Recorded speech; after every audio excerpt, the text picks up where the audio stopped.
The thing is that, there's no one here to stop me, is there? I've been through my class. I've come out the other end. And I make my rules. It certainly is my mana, my ihi, my wehi.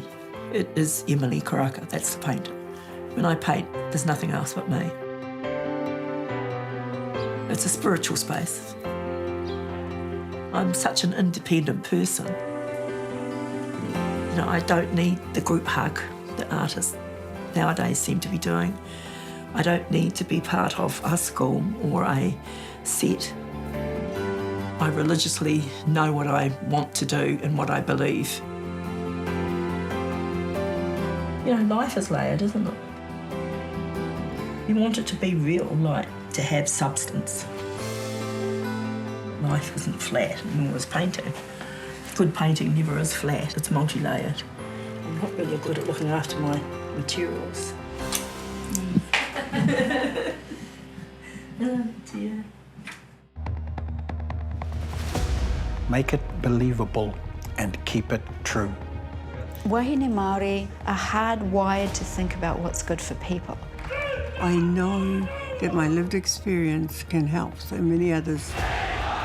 The photographs are a record of how divisive that period was. I never stand up there and say I speak for all Māori. I just try to do the best I could with something that I could do well. I'd like to do that.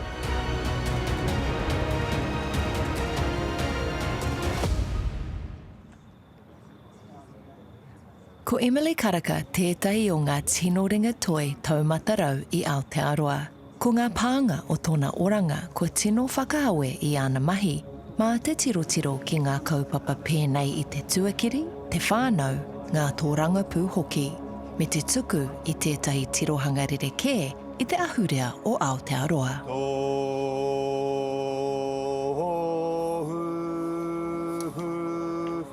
Māramatanga mai te atu e te āri ki tūheitia me te kāhui ara ki te whare o kō tātou.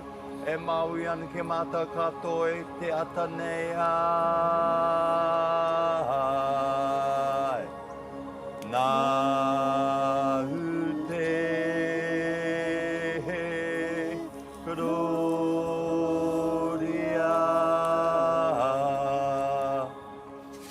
What was the process like when you and Owen were collaborating? Oh, it was great to work with him. Well, he was doing the work, of course, but right from day dot, he got a photographer to do the image, and then he did pencil drawings, which are exquisite, and I get to get one of them. So he said, which one shall we do on the wall? I said, well, you're the painter, it's your mural. He said, no, I want to collaborate with you. I'd like your words to be around the image.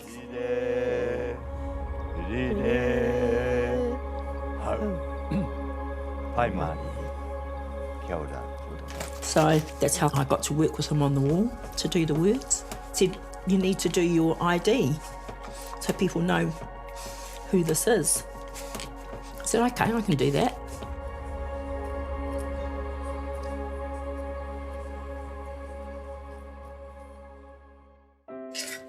Oh, it was beautiful. The light coming up, the fire, and Pitta.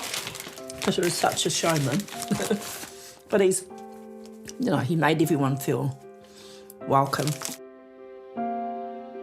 Ko Owen Dippy he ringa toi e mōhio whānuitia ana e te ao. E mōhiotia ana ia mo ana tānga motuhenga. He tānga ana putuno I Aotearoa me te āporo nui hoki. Ko te Bradley Lane Project, te wheti waratoi tiriti kua roa katoa nei e tuona I tāmaki. I tohu I te mata o Emily, hei mata whakakanohi I te hapuri o Glen Innes. I peke a Owen ki tēnei, ki te mahitahi ki aia. The work itself, I think, is quite exquisite. Not because it's me, but the painter managed to capture something about me. Probably my solitude. I'm really quite a lonely person inside, even though I'm very busy.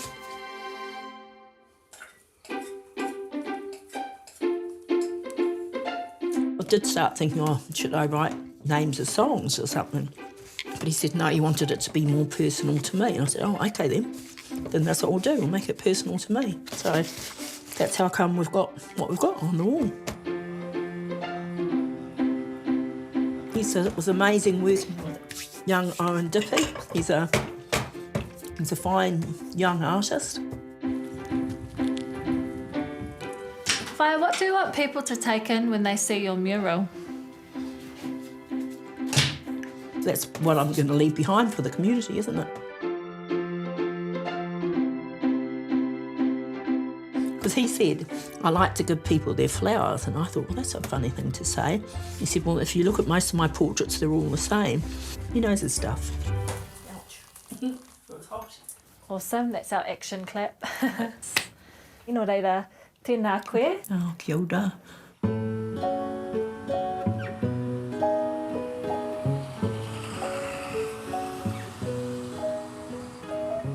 I was born in central Auckland, just off of K Road. Grew up in Maybury Street in Gleninus. Gleninus is an area named after a soldier, an American soldier, but it was the area where a lot of Ngāpuhi and Waikato Tainui people were brought into the city during that urban drift in the early 50s, and houses were built by Māori affairs to build the city, literally build the city. There was Camp Bun, there was the meatworks, the roadworks, the waterfront. That was the works of our whānaus. My mother worked at the meatworks place. My father worked at the waterfront and raised their 5 children in our home in Maybury Street.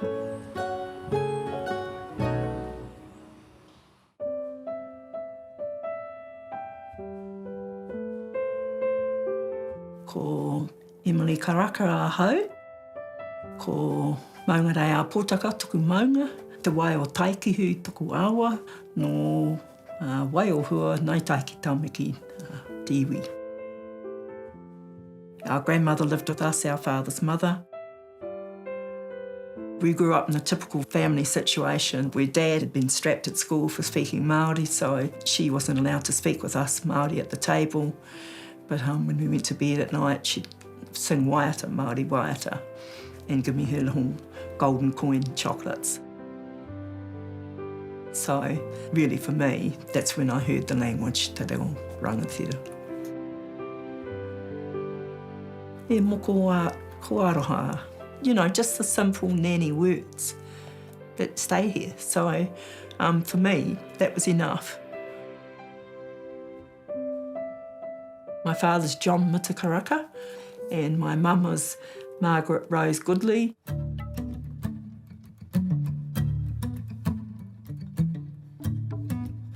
The upbringing was certainly like when you see Once Were Warriors, that was sort of the background that we grew up. But we had a really loving environment in terms of music. Music was everything to us. Lots of people came and played music with my father, so we were raised in that atmosphere. He was a beautiful guitarist.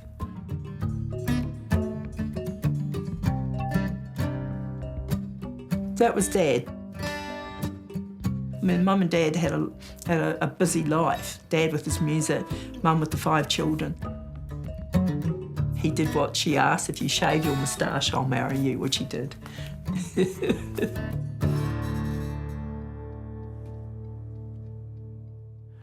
Oh, I miss them terribly.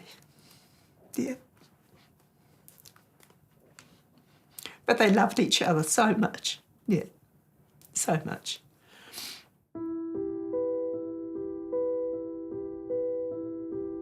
Ko Emily te pakeke o tōna whānau, ā ko te nuenga o tōna wā I whakapaua ki te tiaki I ona taina. Heoi, I aia I te kura, ka tūpono ia ki tōna kaingākau ki te toi, ā I tino pai hoki ia. When I went to Tāmaki Intermediate, I had Greer Twist as a tutor for arts, and I was really privileged because he sort of took me under his wing, so I could stay in his studio at lunchtime and watch him create amazing little miniatures. He saw that I was actually quite expressive and different. We did this drawing in the class of flowers in a vase. Well, I actually painted a bull coming out of the vase because I'd just seen a book on Picasso. So he knew that I was going to be sort of creative in my own sense. I really loved it because, you know, I got to be treated as special. As the older daughter, who usually stayed home and did the work, to be taken away for a weekend and be allowed to eat all the strawberries and have all the coloured pencils, you know, just being spoiled, I suppose. I felt special. So that stayed with me and really encouraged me into the course that I would take. Te kaumā ono ngā tau o Emily I te wā ka hapu ia. Nā wai rā, ka whakamoia te praihe kia pai ai tana whakatipu I tōna whānau. Well, for the first few years I was busy raising the children, you know. As they went off to school, then I really did want to get back into my art, and that's when it became a problem. I wanted to paint our home and my husband wouldn't let me.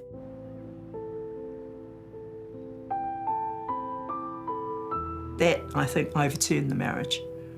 That plus the cultural divide of land loss. Here we are at Takapārawha, and here I am in this, well, it was, this colonial man's world. You know, it just broke. I think because he knew that he would lose me with painting. He just instinctively knew that I would get independent, which I did, of course.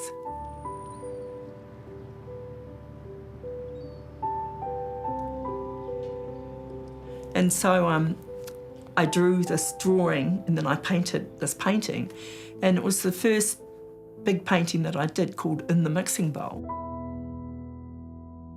There was quite a cultural difference of understanding why I was crying. But, you know, I was hapu when I lost Dad with my youngest daughter, so it was really profound. You're not going to Include this? film our... They're past acquaintances. O he kōrero anō mō tana maia I ngā wā katoa. You're fast, eh? I'm fast when I get going. Yes. He wahine mau ki ngā mea o kuima o koroma. You know, like the energy just comes out of your hands. That's what happens. Aha koa I ahu mai tēnei wahine I te taone whakatakahi I te mana o te Māori. Kua mau mai, kua puta mai, kua ora mai ake. Because you can feel it when you're working here. I can actually feel that āhua and that I'm attached, you know, and I just go with it. I just... You don't resist it. No, it leads me. Tana wairua, he wairua māhaki, he wairua hūmārie, engari he wairua koi. A lot of us feel the mamai and the conflict, but we can't express it. You express it for us. Well, thank you. That's what I try to do. Yeah. Koi te ngā kau, koi te hine ngaro. Pērā tonu ki te tere haere, wa tāna mahi, he mahi tere, he mahi kamakama. You know, aha koa te hōhunutanga o tōna mahi. Kia puta mai he taonga tuku iho. Well, I'm trying to sound intelligent. But you are. Oh, thank you. Yeah, thank you. Oh, that's wonderful. Yeah, exactly. What I'm doing, I'm not really good at looking after my materials. Dear. I'm a fussy thing when it comes to my brushes too, but they all need a good clean. I've got to go into town and get some proper soap to clean these brushes off. I think you've got to really envisage it in your mind before you start off. Like, I know what I'm going to do, but I couldn't draw it if you asked me to. But I know what I wanted to get with this. Like, there's lots of layers of colour underneath here, and then when I put the gloss on, all that dark black colour and blue, purple colour underneath will come out. You put varnish on top to protect it, but you also do it to lift up the colour, the dark underneath.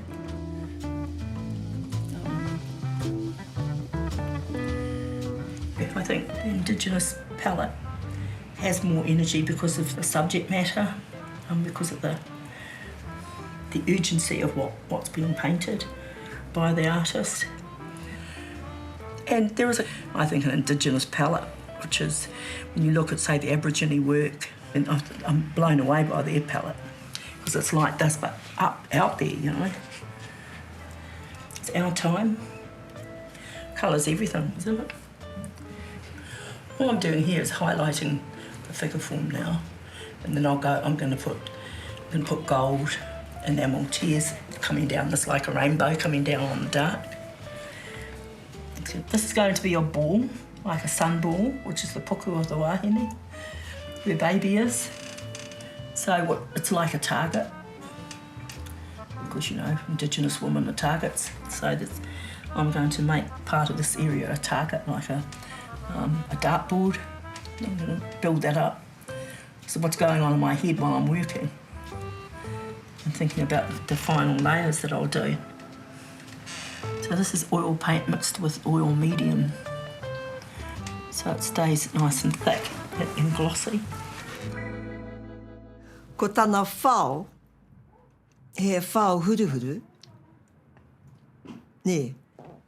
Ko tana whao, he patu.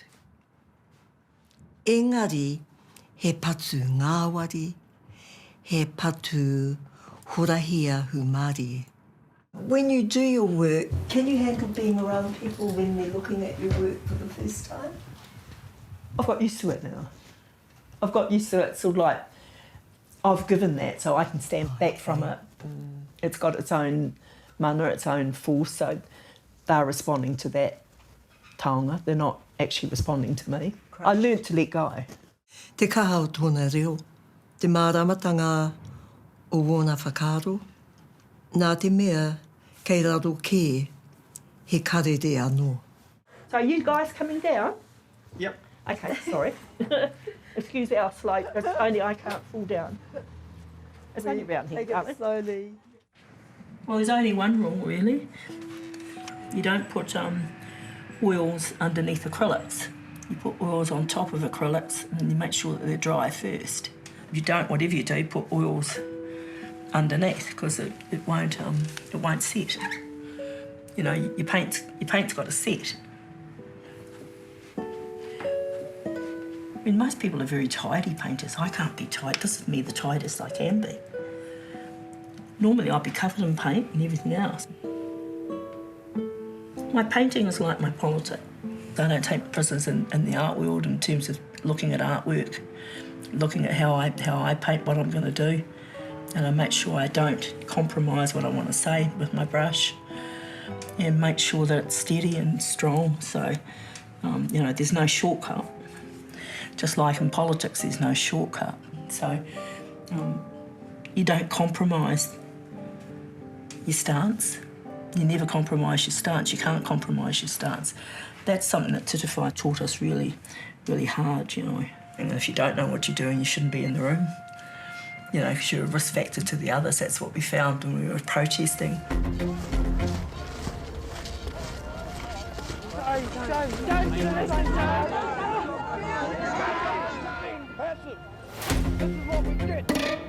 As my work was leading into issues of protest, because of the protests that I was involved in, the Springbok tour, the occupation, being arrested at Takapārewha, that obviously was the fire in my belly.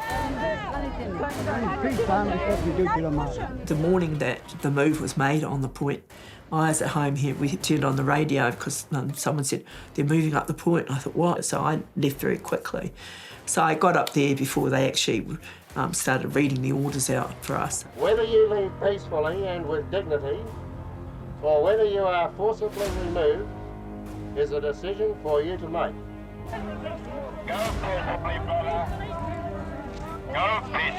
And it was really sad to see Auntie Hope crying. You know, to see our elders up there that fought with all that time up there, that was devastating for me. I thought, how could you do that to them? You know, how could you read out to them that they're trespassing? So that for me was the end of the line. You can't take that intergenerational mamae. You do have to actually be dedicated in your position And, you know, that's why I was ready to be arrested.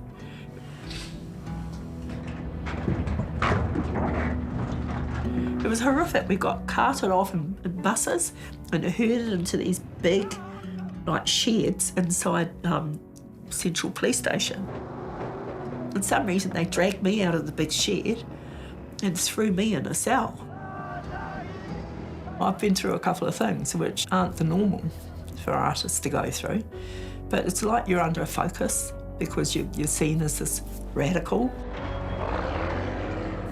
So you became what's called an activist, but really you were just voicing what you know to be true.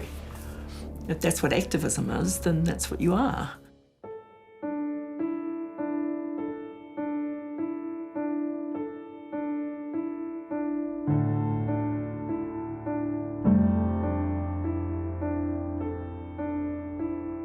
Yeah, well, it ripped the country apart, the Springbok tour. Hey, this ain't right. A game of football, you know, especially when our players had gone to South Africa and not been allowed to get off the ship. Our Māori players, I think, it just rung a chord that said, no, we're not going to take this anymore.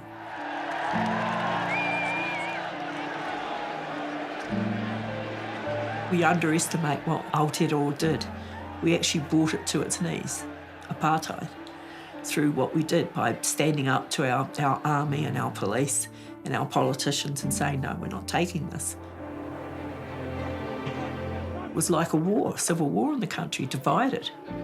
Families were fighting at their dinner tables. You had it everywhere. Every family was divided. I mean, the fact that the army had to be brought out to protect the game, it showed how mighty our protest force was. We mobilised in a way that no other country had come out to fight apartheid. And it was so appreciated. I mean, Nelson Mandela came out and said thank you. I just really got angrier and angrier. So the painting became angrier and angrier, and I thought, oh, I'm going to do some really angry, not very nice, ugly paintings if I keep this up.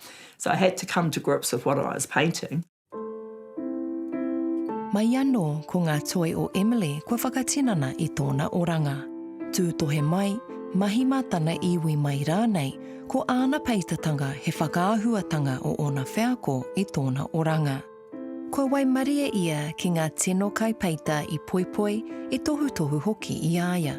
Ko Colin McCann he ringa toi rongonui I Aotearoa.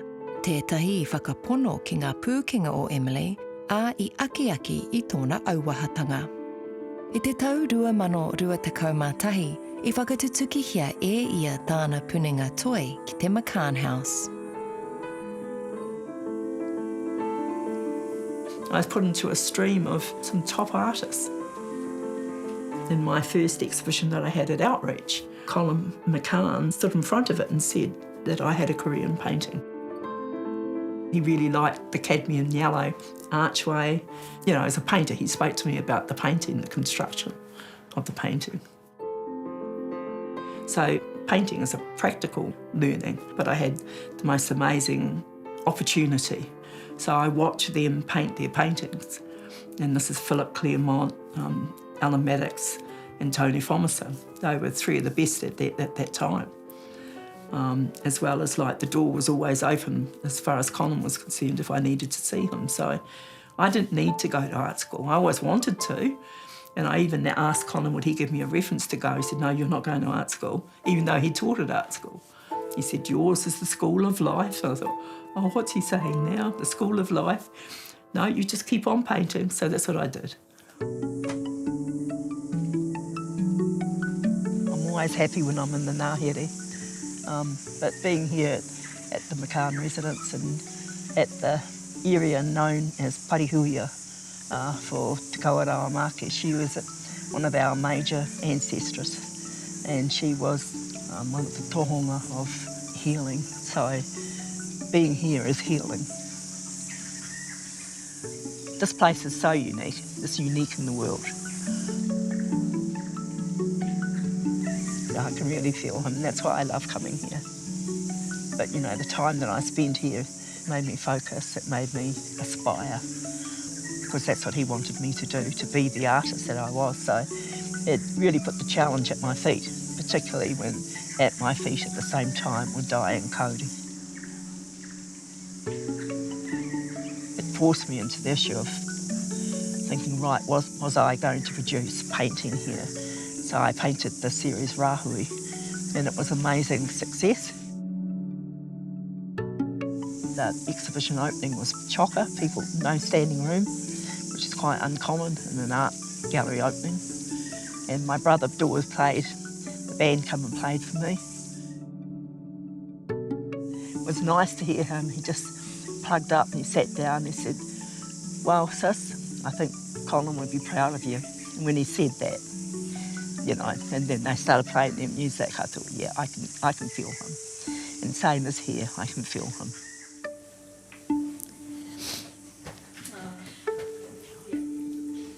Yeah, I miss my friend. Yeah.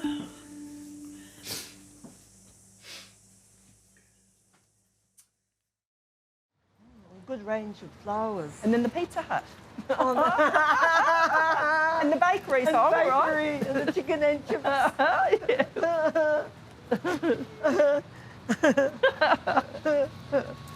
What are they doing? Okay. Thank you. Noho whakaiti ahau ki tāna taha. Thank you. Just over at the end of that grey wall. Oh, that's where it is. Round the corner. Tēnei wahine rangatira ki au nei. Oh, I don't want to. Oh, look! The yard. Oh, oh, taku tino hoa. Oh. Hoa tāhua ki. He tino mōrehu, he wahine toa. Oh, far out. It's all right, eh? What's a brown face? And look at your hair. You even did that well. And to think, a white boy from Kawerau. He wahine tūtaua, he wahine maia, he wahine pai. Yeah, look at you, look. I know. And I got the glasses too. Okay, yeah. Yes, that path that I'm on is important. It's for my great moko. Because that fire, my belly's been resurged. I know I'm highly respected, and that's a nice accolade. But I know that I've worked for it. I know I've struggled for it. I've been through hell for it, to be honest. Yeah. What do you think art offers the world? Oh, I wanted to do their soul. I think it opens people's eyes to magic. You know, if you look at beautiful painting, there's a gift there that comes from somewhere else. You just got to open your book and look at beautiful painting. There are thousands of beautiful paintings, and I'm always chasing the next. That's what you do. It's like, I suppose, with musicians. It's the next song, it's the next painting. I'm my happiest when I do it. I'm my happiest when I actually reach that point in my painting where I think, oh, that's exquisite, leave it, you know? Yeah.